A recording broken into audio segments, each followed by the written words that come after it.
Well, wala po akong planong sumali sa isang Duterte block. Pwede pong lahat kaming mga colleagues dito sa Senado ay patuloy na makipagtulungan sa mga usapin ng common advocacies. Ito man ay proteksyon sa kababaihan, ito man po yung iba pang binanggit kong priority legislative agenda pa rin sa huling 2 linggo ng sesyong 19th Congress, pati sa mga public services at utilities tulad ng tubig at saka kuryente at yung pagsugpo sa POGOs. Pero sa mga usaping politikal at mga susunod na elektoral, tingin ko importante panatilihin at lalong palawakin, lalong palakasin yung poll na oposisyon.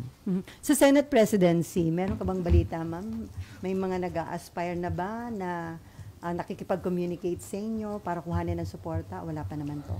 Well, yung mga nababalitaan ko ay pareho sa mga nababalitaan ninyo at ibinabalita rin ninyo sa amin at sa ating lahat. And of course, that will be a matter for the majority to decide. Okay, RG. Ma'am, would you be interested in the minority leadership? Ikaw mismo yung mag-minority leader.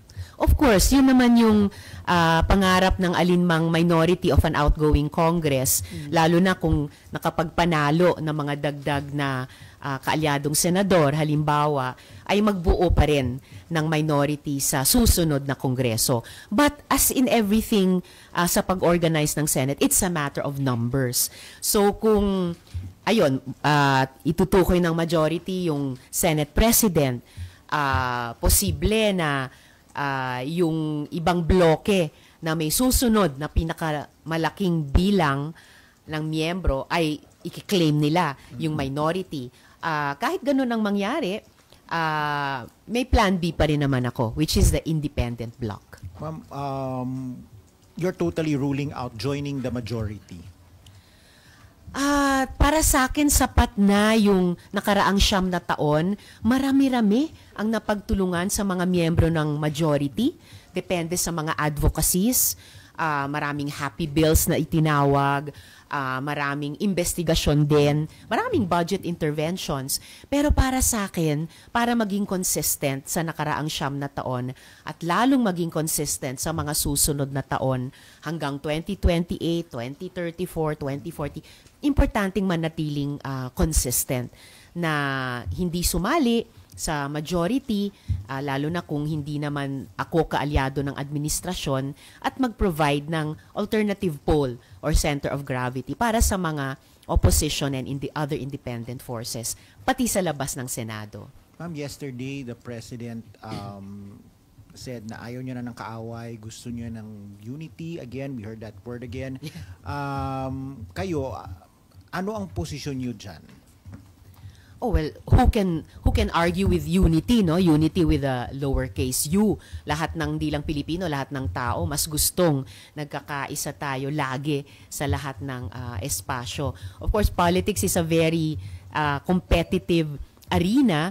So, ideally may principled unities, pero sa panahon ngayon na napaka-diverse talaga ng mga boses nating mga Pilipino at talagang palagay ko naghihingi ng representation at nagpakita ng lakas yung mga puwersang iyon nitong nakaraang eleksyon that it's important para sa amin na nagtatrabaho sa loob ng political institutions to provide that pole or that center of gravity and that leadership para mag-contest sa mga nangungunang paksyon sa ngayon. Pero ma'am, yung willingness niya to reconcile with Duterte's, hanggang sa anong level ba dapat yun? Good luck po sa kanila kung papaano nila magagawa yun. Of course, the level, it's up to them to determine. Ako, mas nakatutok ako sa pag-isahin namin, hamigin, i-consolidate namin lahat ng mga puwersang sumuporta sa Akbayan, sa Kikobam, pati sa ML, Party List, and take that ball and run with it forward. Pero ma'am, yung reconciliation, it doesn't mean na kalimutan na kung ano man yung mga kinakaharap na mga issue at kaso ng ilang pamilya doon? Well, since si Presidente ang nagbabanggit ng reconciliation, siya at sila ang kailangang mag-set ng terms. Hindi naman ako, wala naman akong makialam doon. Mas talaga tututok ako sa isang tunay na pagkakaisa sa hanay namin. Okay, ma'am. Nabanggit nyo kasi pa ulit-ulit yung 2028. Yes, and it's and also in everybody else's minds. We're an election-crazy country. Okay. Would you now consider running for president? I think yung ganyang tanong and yung natural competition about it, naturally will come somewhere up the road pa. Pero ang priority ko sa ngayon, at sinasabi ko yun sa lahat ng mga kasama at kaalyado, lalo na itong unang 9 na buwan after the election, pag-isahin talaga, hamigin, i-consolidate to a greater degree than we were able to do after 2022. Mag-consolidate kami. Kahit yung process of selection ng strongest possible slate namin sa 2028 na lalaban at mananalo, we can decide that somewhere up the road. Tingin ko, ang pinaka-urgent sa mga importante sa ngayon is magkaisa these 9 months. Pero ma'am, yung mga resulta ng midterm election, sinasabing parang pwedeng bumalik at lumakas uli yung Pinklawan at Dilawan. Hindi naman nawala ang Dilawan or Pinklawan or Pink.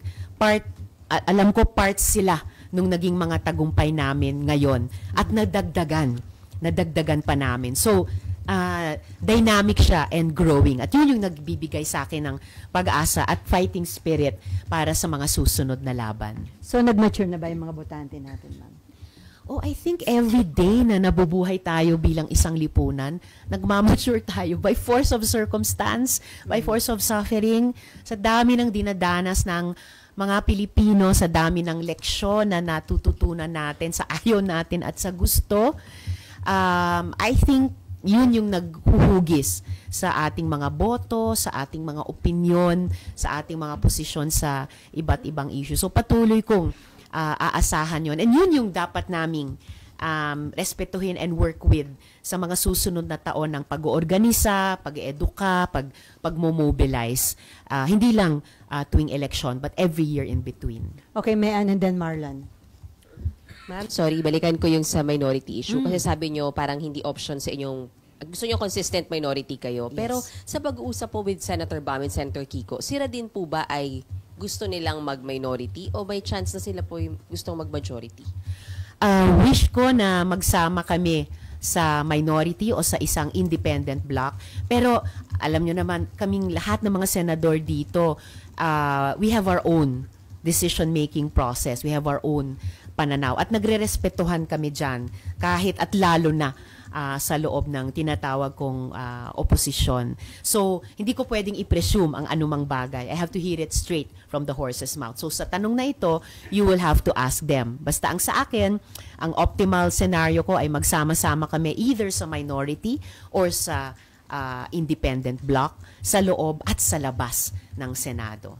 Ma'am, but since kayo yung nagtulungan ng eleksyon, Yes. meron bang paunang pag-uusap na, pag manalo kami, magkakasama tayo sa anumang bloke sa Senado? May ganun.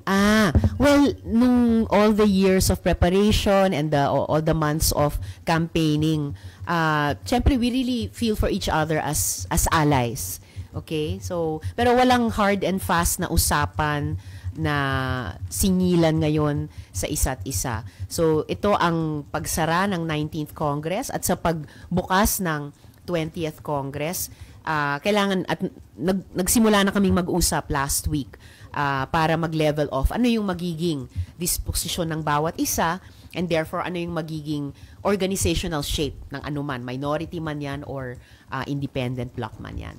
Ma'am, sabi nyo, in the next 9 months, hahamigin nyo yung forces ninyo. So, does that mean in the next 9 months ay palalakasin nyo na rin yung 2028 slate nyo? Yes. At makakaasa kami na, magde-decide kayo kung sinong frontrunner ninyo? Baka hindi pa yung slate per se, baka hindi pa frontrunner kasi syempre somewhere up the road pa yan. Pero palagay ko kung magtatagumpay kami in the next 9 months na pag-isahin yung lahat ng mga puwersa namin, then patuloy na tataas yung level of confidence sa isa't isa And pati yung yung level of confidence and comfort going into a selection process somewhere up the road pa, siguro many months pa or a few years from now. Pero at least mas magkakapalagayan ng loob. Last na for me, ma'am. What's with the next 9 months? Bakit kailangan nyo doon palakasin yung pwersa nyo? Do you feel most powerful since ang ganda nga ng resulta po ng election po nitong midterms, kaya kailangan i-combine nyo na yung forces nyo as early as possible? I do feel na mas nakapag-accumulate kami ng kahit konti pang mas maraming kapangyarihan sa ngayon, as affirmed, as validated ng ating mga botante. So yung hindi namin na-maximize na pagkakataon ng 2022 na mag-consolidate, we have that rare second chance now.